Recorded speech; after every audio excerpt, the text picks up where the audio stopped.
जय श्री कृष्ण। येषां त्वन्तगतं पापं जनानां पुण्यकर्मणां ते द्वन्द्वमोहनिर्मुक्ता भजन्ते मां दृढव्रताः। अध्याय 7 श्लोक 28। व्याख्या। येषां त्वन्तगतं पापं जनानां पुण्यकर्मणां। द्वंद्व मोह से मोहित मनुष्य तो भजन नहीं करते, और जो द्वंद्व मोह से मोहित नहीं है वे भजन करते हैं। तो भजन न करने वालों की अपेक्षा भजन करने वालों की विलक्षणता बताने के लिए यहाँ तू पद आया है। जिन मनुष्यों ने अपने को तो भगवत प्राप्ति ही करनी है, इस उद्देश्य को पहचान लिया है, अर्थात जिनको उद्देश्य की यह स्मृति आ गई है कि यह मनुष्य शरीर भोगने के लिए नहीं है, प्रत्युत भगवान की कृपा से केवल उनकी प्राप्ति के लिए ही मिला है, ऐसा जिनका दृढ़ निश्चय हो गया है, वे मनुष्य ही पुण्यकर्मा हैं। तात्पर्य यह हुआ कि अपने एक निश्चय से जो शुद्धि होती है, पवित्रता आती है, वह यज्ञ दान तप आदि क्रियाओं में से नहीं आती, कारण कि हमें तो एक भगवान की तरफ ही चलना है। यह निश्चय स्वयं में होता है और यज्ञ दान आदि क्रियाएं बाहर से होती हैं।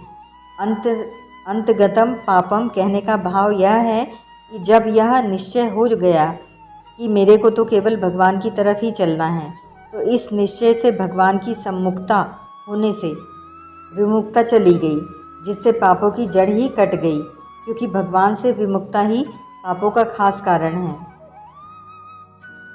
संतों ने कहा है कि 1.5 ही पाप हैं और 1.5 ही पुण्य हैं। भगवान से विमुख होना पूरा पाप है और दुर्गुण दुराचारों में लगना आधा पाप है। ऐसे ही भगवान के सम्मुख होना पूरा पुण्य है और सद्गुण सदाचारों में लगना आधा पुण्य है। तात्पर्य यह हुआ कि जब मनुष्य भगवान के सर्वथा शरण हो जाता है, तब उसके पापों का अंत हो जाता है। दूसरा भाव यह है कि जिनका लक्ष्य केवल भगवान है, वे पुण्यकर्मा हैं, क्योंकि भगवान का लक्ष्य होने पर सब पाप नष्ट हो जाते हैं। भगवान का लक्ष्य होने पर पुराने किसी भी संस्कार से पाप हो भी जाएगा तो भी वह रहेगा नहीं, क्योंकि हृदय में विराजमान भगवान उस पाप को नष्ट कर देते हैं। विकर्म यच्चोत्पतितम कथचित धुनोति सर्व हदि सन्निविष्टः। श्रीमद्भागवत 11:5-42। तीसरा भाव है कि यह है कि मनुष्य सच्चे हृदय से यह दृढ़ निश्चय कर ले कि अब आगे मैं कभी पाप नहीं करूँगा, तो उससे पाप नहीं रहेंगे। ते द्वंद्व मोह निर्मुक्ता भजन्ते माम दृढ़व्रताः। पुण्यकर्मा लोग द्वंद्व रूप मोह से रहित होकर और दृढ़व्रती होकर भगवान का भजन करते हैं। द्वंद्व कई तरह का होता है, जैसे पहला भगवान में लगे या संसार में लगे, क्योंकि परलोक के लिए भगवान का भजन आवश्यक है और इस इहलोक के लिए संसार का काम आवश्यक है। दूसरा वैष्णव, शिव, शाक्त, गाणपत और सौर, इन संप्रदायों में से किस संप्रदाय में चलें और किस संप्रदाय में न चलें। तीसरा परमात्मा के स्वरूप के विषय में द्वैत, अद्वैत, विशिष्ट द्वैत, शुद्धाद्वैत, अचिंत्य, भेद आदि कई तरह के सिद्धांत हैं। इनमें से किस सिद्धांत को स्वीकार करें और किस सिद्धांत को स्वीकार न करें। चौथा परमात्मा की प्राप्ति के भक्ति योग, ज्ञान योग, कर्म योग, ध्यान योग, हठ योग, लय योग, मंत्र योग आदि कई मार्ग हैं। उनमें से किस मार्ग पर चलें और किस मार्ग पर न चलें। पांचवा संसार में होने वाले अनुकूल प्रतिकूल, हर्ष शोक, ठीक बेठीक, सुख दुख, राग द्वेष आदि सभी द्वंद्व हैं। उपर्युक्त सभी परमार्थिक और सांसारिक द्वंद्व रूप मोह से मुक्त हुए मनुष्य दृढ़व्रती होकर भगवान का भजन करते हैं। मनुष्य का एक ही परमार्थिक उद्देश्य हो जाए तो परमार्थिक और सांसारिक सभी द्वंद्व मिट जाते हैं। परमार्थिक उद्देश्य वाले साधक अपनी अपनी रुचि, योग्यता और श्रद्धा विश्वास के अनुसार अपने अपने इष्ट को सगुण माने, साकार माने, निर्गुण माने, निराकार माने, द्विभुज माने, चतुर्भुज माने अथवा सहस्रभुज आदि कैसे ही माने, पर संसार की विमुखता में और परमात्मा की सम्मुखता में वे सभी एक हैं। उपासना की पद्धतियाँ भिन्न भिन्न होने पर भी लक्ष्य सबका एक होने से कोई भी पद्धति छोटी बड़ी नहीं है।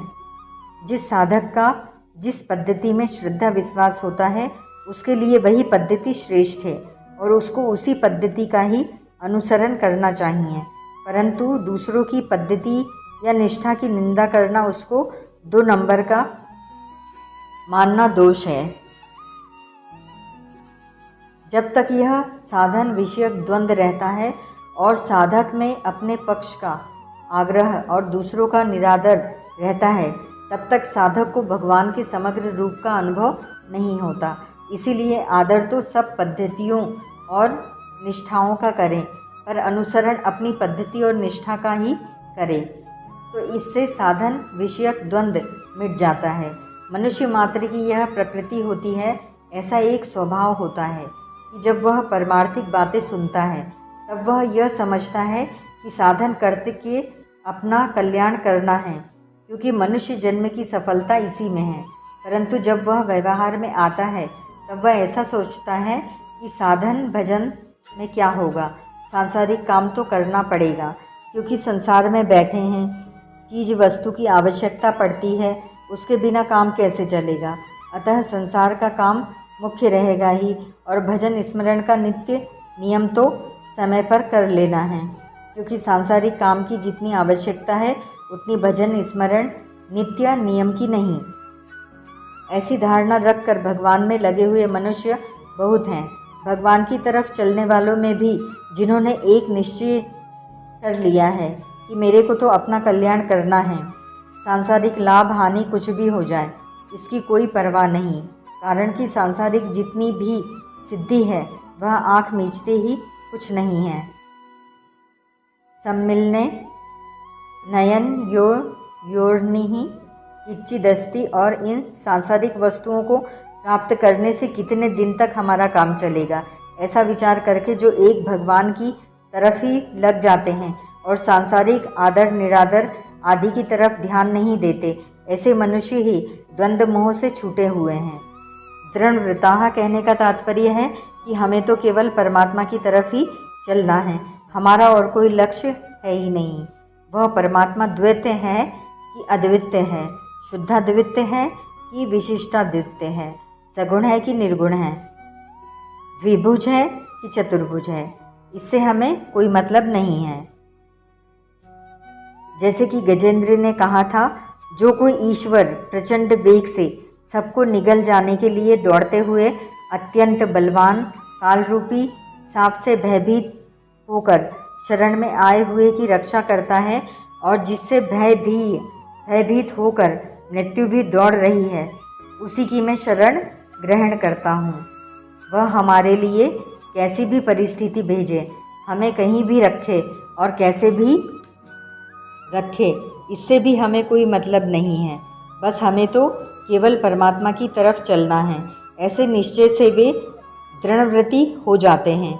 परमात्मा की तरफ चलने वालों के सामने 3 बातें आती हैं, परमात्मा कैसे हैं, जीव कैसा है और जगत कैसा है। तो उनके हृदय में इनका सीधा उत्तर यह होता है कि परमात्मा हैं, वे कहाँ रहते हैं, क्या करते हैं आदि से हमें कोई मतलब नहीं, हमें तो परमात्मा से मतलब है। जीव क्या है, उसका कैसा स्वरूप है, वह कहाँ रहता है, इससे हमें कोई मतलब नहीं। हमें तो इतना ही पर्याप्त है कि मैं हूँ, जगत कैसा है, ठीक है कि बेठीक है, हमें इससे कोई मतलब नहीं। हमें तो इतना ही समझना पर्याप्त है कि जगत त्याज्य है और हमें इसका त्याग करना है। तात्पर्य यह हुआ कि परमात्मा की तरफ चलना है, संसार को छोड़ना है और हमें चलना है, अर्थात हमें संसार से विमुख होकर परमात्मा के सम्मुख होना है। यही संपूर्ण दर्शनों का सार है और यही दृढ़व्रती होना है। दृढ़व्रती होने से उनके द्वंद्व नष्ट हो जाते हैं, क्योंकि एक निश्चय न होने से ही द्वंद्व रहते हैं। दूसरा भाव है कि उनको न तो निर्गुण का ज्ञान है और न उनको सगुण के दर्शन हुए हैं, किंतु उनकी मान्यता में संसार निरंतर नष्ट हो रहा है, निरंतर अभाव में जा रहा है और सब देश काल वस्तु व्यक्ति आदि में भाव रूप से एक परमात्मा ही है, ऐसा मानकर वे दृढ़व्रती होकर भजन करते हैं। जैसे पतिव्रता स्त्री पति के परायण रहती है, ऐसे ही भगवान के परायण रहना ही उनका भजन है।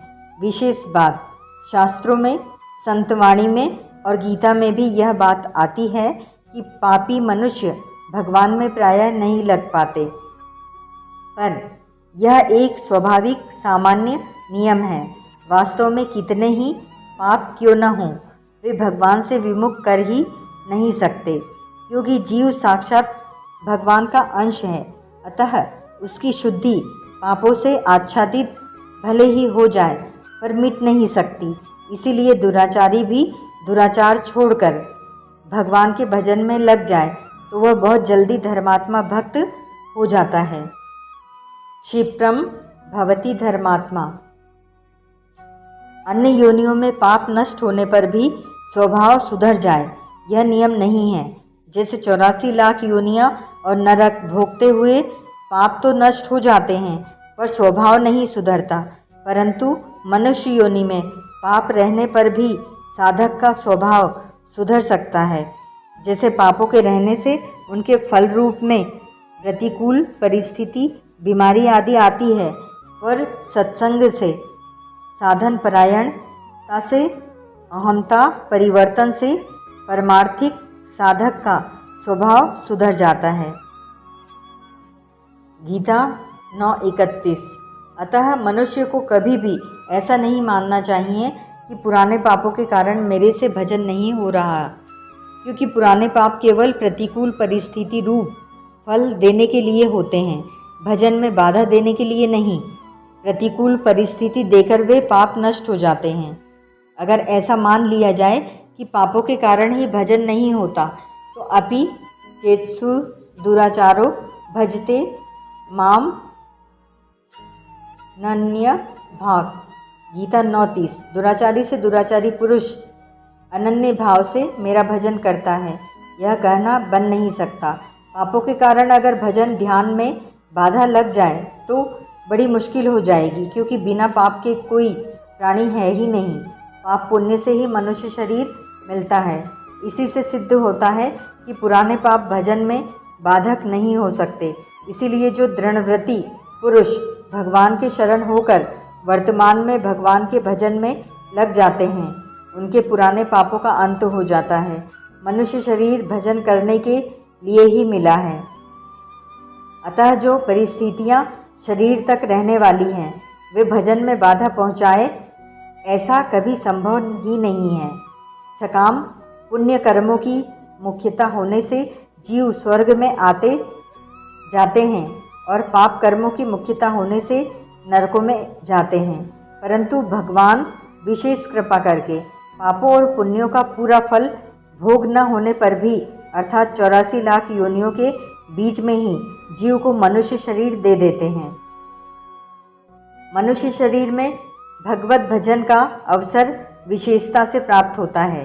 अतः मनुष्य शरीर प्राप्त होने पर भगवत प्राप्ति की तरफ से कभी निराश नहीं होना चाहिए, क्योंकि भगवत प्राप्ति के लिए ही मनुष्य शरीर मिलता है। यह मनुष्य शरीर भोग योनि नहीं है, इसको सामान्यतः कर्म योनि कहते हैं। परंतु संतों की वाणी और सिद्धांतों के अनुसार मनुष्य शरीर केवल भगवत प्राप्ति के लिए ही है। इसमें पुराने पुण्यों के अनुसार जो अनुकूल परिस्थिति आती है और पुराने पापों के अनुसार जो प्रतिकूल परिस्थिति आती है, ये दोनों ही केवल साधन सामग्री है। इन दोनों में से अनुकूल परिस्थिति आने पर दुनिया की सेवा करना और प्रतिकूल परिस्थिति आने पर अनुकूलता की इच्छा का त्याग करना, यह साधक का काम है। ऐसा करने से ये दोनों ही परिस्थितियां साधन सामग्री हो जाएगी। इनमें भी देखा जाए तो अनुकूल परिस्थिति में पुराने पुण्यों का नाश होता है और वर्तमान में भोगों में फंसने की संभावना भी रहती है। परंतु प्रतिकूल परिस्थिति में पुराने पापों का नाश होता है और वर्तमान में अधिक सजगता सावधानी रहती है, जिससे साधन सुगमता से बनता है। इस दृष्टि से संतजन सांसारिक प्रतिकूल परिस्थिति का आदर करते आए हैं। परिशिष्ट भाव, भगवान के सम्मुख होना सबसे बड़ा पुण्य है, क्योंकि यह सब पुण्यों का मूल है। सनमुख होई जीव मोहि जबहि, जन्म कोटि अघ नासहि तबहि। मानस सुंदर 44:1। परंतु भगवान से विमुख होना सबसे बड़ा पाप है, क्योंकि यह सब पापों का मूल है। जिन मनुष्यों के पाप नष्ट हो गए हैं, अर्थात जो संसार से विमुख होकर भगवान के सम्मुख हो गए हैं, वे राग द्वेष हर्ष शोक सुख दुख आदि द्वंद्वों से रहित होकर भगवान का भजन करते हैं। भजन करने वालों के प्रकार का वर्णन भगवान 16वें श्लोक में चतुर्विधा भजन्ते माम पदों से कर चुके हैं। राग द्वेष मनुष्य को संसार की तरफ खींचते रहते हैं। तब तक एक वस्तु में राग रहता है जब तक दूसरी वस्तु में द्वेष रहता ही है, क्योंकि मनुष्य किसी वस्तु के सम्मुख होगा तो किसी वस्तु से विमुख होगा ही। जब तक मनुष्य के भीतर राग द्वेष रहते हैं तब तक वह भगवान के सर्वथा सम्मुख नहीं हो सकता, क्योंकि उसका संबंध संसार से जुड़ा रहता है। उसका जितने अंश में संसार से राग रहता है, उतने अंश में भगवान से द्वेष अर्थात विमुखता रहती है। तृणव्रताः, ढीली प्रकृति वाला अर्थात शिथिल स्वभाव वाला मनुष्य असत्य का जल्दी त्याग नहीं कर सकता। एक विचार किया और उसको छोड़ दिया, फिर दूसरा विचार किया और उसको छोड़ दिया। इस प्रकार बार बार विचार करने और उसको छोड़ते रहने से आदत बिगड़ जाती है। इस बिगड़ी हुई आदत के कारण ही वह असत्य के त्याग की बातें तो सीख जाता है, पर असत्य का त्याग नहीं कर पाता। अगर वह असत्य का त्याग कर भी देता है तो स्वभाव की ढिलाई के कारण फिर उसको सत्ता दे देता है। स्वभाव की यह शिथिलता स्वयं साधक की बनाई हुई है। अतः साधक के लिए यह बहुत आवश्यक है कि वह अपना स्वभाव दृढ़ रहने का बना ले। एक बार वह जो विचार कर ले उस पर वह दृढ़ रहे, छोटी से छोटी बात में भी वह दृढ़ पक्का रहे। तो ऐसा स्वभाव बनाने से उसमें असत्य का त्याग करने की, संसार से विमुख होने की शक्ति आ जाएगी।